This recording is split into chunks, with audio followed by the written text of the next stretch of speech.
Foyle stared at the old man, took a step toward him, and then stopped. Fists clenched, throat working, his fury arose within him. As Gisbella, looking at Foyle, cried out in horror. The old tattooing had returned to his face, blood red against the pallor of the skin, scarlet instead of black, truly a tiger mask in color as well as design. "Golly!" she cried. "My God, your face!" Foyle ignored her and stood glaring at Joseph, while the old man made beseeching gestures, motioned to them to enter the interior of the asteroid, and then disappeared. Only then did Foyle turn to Gisbella and ask, "What? What did you say?" Through the clear globe of the helmet, she could see his face distinctly, and as the rage within Foyle died away, Gisbella saw the blood-red tattooing fade and disappear. "Did you see that joker?" Foyle demanded. "That was Joseph. Did you see him begging and pleading after what he did to me?" "What did you say?" "Your face, Gully. I know what's happened to your face." "What are you talking about?" "You wanted something that would control you, Gully. Well, you've got it. Your face. Gisbella began to laugh hysterically. "You'll have to learn control now, Gully. You'll never be able to give way to emotion. Any emotion. But he was staring past her, and suddenly he shot up the aluminum shaft with a yell. He jerked to a stop before an open door and began to whoop in triumph. The door opened into a tool locker 4x4x9. There were shelves in the locker and a jumble of old provisions and discarded containers. It was Foyle's coffin aboard the Nomad. Joseph and his people had succeeded in sealing the wreck into their asteroid before the holocaust of Foyle's escape had rendered further work impossible. The interior of the ship was virtually untouched. Foyle took Gisbella's arm and dragged her on a quick tour of the ship and finally to the purser's locker where Foyle tore at the windows of wreckage and debris until he disclosed a massive steel face, blank and impenetrable. "We've got a choice," he panted. "Either we tear the safe out of the hole and carry it back to Terra where we work on it, or we open it here. I vote for here. Maybe Dagenham was lying. All depends on what tools Sam has in the Weekender anyway. Come back to the ship, Giz." He never noticed her silence and preoccupation until they were aboard the Weekender and he had finished his urgent search for tools. "Nothing!" he exclaimed impatiently. "There isn't a hammer or a drill aboard. Nothing but gadgets for opening bottles and rations." Gisbella didn't answer. She never took her eyes off his face. "Why are you staring at me like that?" Foyle demanded. "I'm fascinated," Gisbella answered slowly. "By what?" "I'm going to show you something, Gully." "What?" "How much I despise you." Gisbella slapped him thrice. Stung by the blows, Foyle started up furiously. Gisbella picked up a hand mirror and held it before him. "Look at yourself, Gully," she said quietly. "Look at your face." He looked. He saw the old tattoo marks, flaming blood red under the skin, turning his face into a scarlet and white tiger mask. He was so chilled by the appalling spectacle that his rage died at once, and simultaneously the mask disappeared. "My God," he whispered. "Oh, my God." "I had to make you lose your temper to show you," Gisbella said. "What's it mean, Giz? Did Baker goof the job?" "I don't think so. I think you've got scars under the skin, Gully, from the original tattooing, and then from the bleaching, needle scars. They don't show up normally, but they do show blood red when your emotions take over and your heart begins pumping blood, when you're furious or frightened or passionate or possessed. Do you understand?" He shook his head, still staring at his face, touching it in bewilderment. "You said you wished you could carry me in your pocket to stick pins in you when you lose control. You've got something better than that, Gully. Or worse, poor darling, you've got your face." "No," he said. "No." "You can't ever lose control, Gully. You'll never be able to drink too much, eat too much, love too much, hate too much. You'll have to hold yourself with an iron grip." "No," he insisted desperately. "It can be fixed. Baker can do it. Or somebody else. I can't walk around afraid to feel anything because it'll turn me into a freak." "I don't think this can be fixed, Gully." "Skin graft." "No, the scars are too deep for graft. You'll never get rid of this stigmata, Gully. You'll have to learn to live with it." Foyle flung the mirror from him in sudden rage, and again the blood-red mask flared up under his skin. He lunged out of the main cabin to the main hatch, where he pulled his spacesuit down and began to squirm into it. "Gully, where are you going? What are you going to do?" "Get tools," he shouted. "Tools for the safe." "Where?" "In the asteroid. They've got dozens of warehouses stuffed with tools from wrecked ships.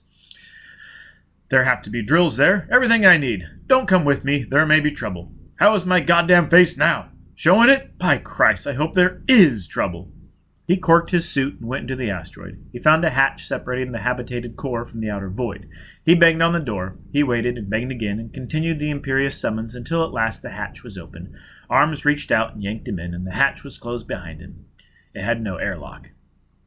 He blinked in the light and scowled at Joseph and his innocent people gathering before him, their faces hideously decorated, and he knew that his own face must be flaming red and white, for he saw Joseph start and then saw the devil mouth shape the syllables, Nomad. Foyle strode through the crowd, scattering them abruptly. He smashed Joseph with a backhand blow from his mailed fist. He searched through the inhabited corridors, recognizing them dimly, and he came at last to the chamber, half-natural cave, half-antique hull, where the tools were stored. He rooted and ferreted, gathering up drills, diamond bits, acids, thermites, crystallines, dynamite jellies, fuses. In the gently revolving asteroid, the gross weight of the equipment was reduced to less than 100 pounds. He lumped it into a mass, roughly bounded it together with cable, and started out the store cave. Joseph and his scientific people were waiting for him, like fleas waiting for a wolf. They darted at him, and he battered through them, harried, delighted, savage. The armor of his spacesuit protected him from their attacks, and he went down the passages, searching for a hatch that would lead out into the void. Jizbella's voice came to him, tiny on the earphones and agitated. "Golly, can you hear me? This is Jiz. Golly, listen to me." "Go ahead." "Another ship came up 2 minutes ago. It's drifting on the other side of the asteroid." "What?" "It's marked with yellow and black colors, like a hornet." Dagenham's colors. "And we've been followed." "What else?" "Dagenham's probably been tailing me ever since we busted out of Wolf Martel. I was a fool not to think of it. How'd he tell me, Jiz? Through you?" "Golly!" "Forget it. Just practicing jokes." He laughed without amusement. "We've got to work fast, Jiz. Cork up in a suit and meet me aboard Nomad, the purser's room. Go, girl." "But Golly!" "Sign off. They may be monitoring our wave band. Go!" He drove through the asteroid, reached a barred hatch, broke through the guard before it, smashed it open, and went into the void of the outer passages. The scientific people were too desperate getting the hatch closed to stop him, but he knew they would follow him. They were raging. He hauled the bulk of his equipment through twists and turns to the wreck of the Nomad. Jizbella was waiting for him in the purser's room. She made a move to turn on her microwave set, and Foyle stopped her. He placed his helmet against hers and shouted, "No shortwave. They'll be monitoring, and they'll locate us by DF. You can hear me like this, can't you?" She nodded. "All right. We've got maybe an hour before Dagenham locates us. We've got maybe an hour before Joseph and his mob come after us. We're in a hell of a jam. We've got to work fast." She nodded again. "No time to open the safe and transport the bullion." "If it's there." "Dagenham's here, isn't he? That's proof it's there. We'll have to cut the whole safe out of the Nomad and get it to the Weekender. Then we blast." "But..." "Just listen to me and do what I say. Go back to the Weekender. Empty it out. Jettison everything we don't need. All supplies except emergency rations." "Why?" "Because I don't know how many tons this safe weighs, and the ship may not be able to handle it when we come back to gravity. We've got to make allowances in advance. It'll mean a tough trip back, but it's worth it. Strip the ship. Fast. Go, girl. Go." He pushed her away and, without another glance in her direction, attacked the safe. It was built into the structural steel of the hull, a massive steel ball some 4 feet in diameter. It was welded to the strakes and ribs of the Nomad at 12 different spots. Foyle attacked each weld in turn with acids, drills, thermite, and refrigerants. He was operating on the theory of structural strain, so heat, freeze, and etch the steel until its crystalline structure was distorted and its physical strength destroyed. He was fatiguing the metal. Jizbella returned, and he realized that 45 minutes had passed. He was dripping and shaking, but the globe of the safe hung free of the hole with a dozen rough knobs protruding from its surface. Foyle motioned urgently to Jizbella, and she strained her weight against the safe with him. They could not bulge its mass together. As they sank back in exhaustion and despair, a quick shadow eclipsed the sunlight pouring through the rents in the Nomad hull. They stared up. A spaceship was circling the asteroid less than a quarter of a mile off. Foyle placed his helmet against Jizbella's. "Dagenham," he gasped. "Looking for us. Probably got a crew down here coming for us, too. Soon as they talk to Joseph, they'll be here." "Oh, golly." We've still got a chance. Maybe they won't spot Sam's Weekender until they've made a couple revolutions. It's hidden in that crater. Maybe we can get the safe aboard in the meantime." "How, Gully?" "I don't know, damn it, I don't know." He pounded his fists together in frustration. "I'm finished." "Couldn't we blast it?" "Blast it? What? Bombs instead of brains? Is this mental McQueen speaking?" "Listen, blast it with something explosive. That would act like a rocket jet. Give it a thrust." "Yes, I've got that. But then what? How do we get it into the ship, girl? Can't keep on blasting. Haven't got time." "No, We bring the ship to the safe. What? Blast the safe straight out into space, then bring the ship around and let the safe sail right into the main hatch, like catching a ball in your hat, see? He saw. By God, Jiz, we can do it. Foyle leaped to the pile of equipment and began sorting out sticks of dynamite gelatin, fuses, and caps. We'll have to use shortwave. One of us stays here with the safe, one of us pilots the ship. Man with the safe talks the man with the ship into position, right? Right. You'd better pilot, Gully. I'll do the talking. He nodded, fixing explosives to the face of the safe, attaching caps and fuses. Then he placed his helmet against hers. Vacuum fuses, Jiz. Time for 2 minutes. When I give the word by shortwave, just pull off the fuse heads and get the hell out of the way, right? Right. Stay with the safe. Once you've talked it into the ship, come right after it. Don't wait for anything. It's going to be close. He thumped her shoulder and returned to the Weekender. He left the outer hatch open and the inner door of the airlock as well. The ship's air emptied out immediately. Airless and stripped by Gisbella, it looked dismal and forlorn. Foyle went directly to the controls, sat down, and switched on his microwave set. Stand by, he muttered. I'm coming out. He ignited the jets, blew the laterals for 3 seconds, and then the forwards. The Weekender lifted easily, shaking debris from her back and sides like a whale surfacing. As she slid up and back, Foyle called, Dynamite, Jiz, now! There was no blast.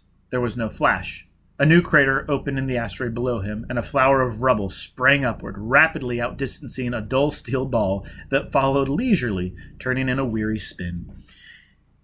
He's off! Gisbella's voice came cold and competent over the earphones. You're backing too fast, and, incidentally, trouble's arrived. He braked with the rear jets, looking down in alarm. The surface of the asteroid was covered with a swarm of hornets. They were Dagenham's crew in yellow and black-banded spacesuits. They were buzzing around a single figure in white that dodged and spun and eluded them. It was Gisbella. Steady as you go, Jiz said quietly, although he could hear how hard she was breathing. Ease off a little more. Roll a quarter turn. He obeyed her almost automatically, still watching the struggle below. The flank of the Weekender cut off any view of the trajectory of the safe as it approached him, but he could still see Gisbella and Dagenham's men. She ignited her suit rocket. He could see the tiny spurt of flame shoot out from her back and came sailing up from the surface of the asteroid. A score of flames burst out from the backs of Dagenham's men as they followed. Half a dozen dropped the pursuit of Gisbella and came up after the Weekender. It's going to be close, Gully. Gisbella was gasping now, but her voice was still steady. Dagenham's ship came down on the other side, but they've probably signaled him by now, and he'll be on his way. Hold your position, Gully. About 10 seconds now. The hornets closed in and engulfed the tiny white suit. Foyle, can you hear me? Foyle! Pardon. Foyle, can you hear me? Foyle! Dagenham's voice came in fuzzily and finally cleared. This is Dagenham calling on your band. Come in, Foyle. Jiz, can you get clear of them? Hold your position, Gully. There she goes. It's a hole-in-one, son. A crushing shock racked the Weekender as the safe, moving slowly but massively, rammed into the main hatch. At the same moment, the white-suited figure broke out of the cluster of yellow wasp. It came rocketing up to the Weekender, hotly pursued. Come on, Jiz, come on! Foyle howled. Come on, girl, come, girl! As Gisbella disappeared from sight behind the flank of the Weekender, Foyle set controls and prepared for top acceleration. Foyle, will you answer me? This is Dagenham speaking. To hell with you, Dagenham, Foyle shouted. Give me the word when you're aboard, Jiz, and hold on. I can't make it, Gully. Come on, girl.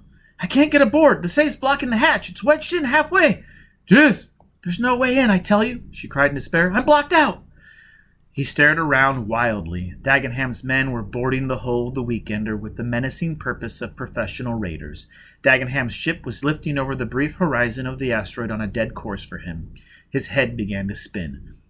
Foyle, you're finished. You and the girl, but I'll offer you a deal. Gully, help me. Do something. Gully, I'm lost. Vorga, he said in a strangled voice. He closed his eyes and tripped the controls.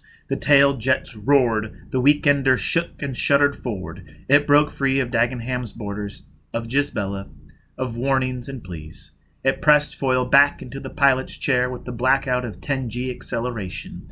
An acceleration that was less pressing, less painful, less treacherous than the passion that drove him. And as he passed from sight, there rose up on his face the blood-red stigmata of his possession.